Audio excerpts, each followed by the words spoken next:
তিন প্রকারের মানুষ কখনো জান্নাতে যেতে পারবে না। প্রথম নম্বরে হলো মুদমিনুল খামরিন, যে ব্যক্তি নেশাদার দ্রব্য পান করবে সেই লোকটি জান্নাতে যেতে পারবে না।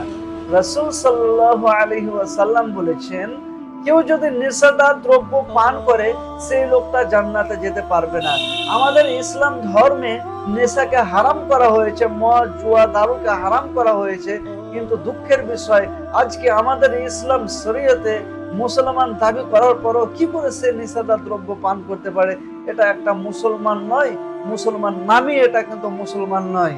নম্বর দুই, হকুল ওয়ালিদাইন, যে পিতামাতার অবাধ্য চলে, পিতামাতার কথা শোনে না, সেই লোকটা জান্নাতে যেতে পারবে না। এবং নম্বর তিন, দায়ুস কখনো জান্নাতে যেতে পারবে না। রাসূল সাল্লাল্লাহু আলাইহি ওয়াসাল্লাম বলেছেন, দায়ুস জান্নাতে যেতে পারবে না। দায়ুস বলতে কাকে বোঝানো হয়?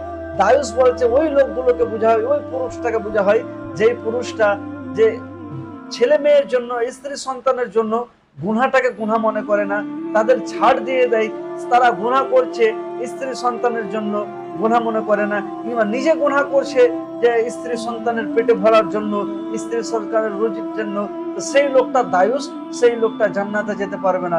আমাদের আল্লাহ সুবহানাহু ওয়া তাআলা এগুলো থেকে বিরত রাখার তৌফিক দান করেন।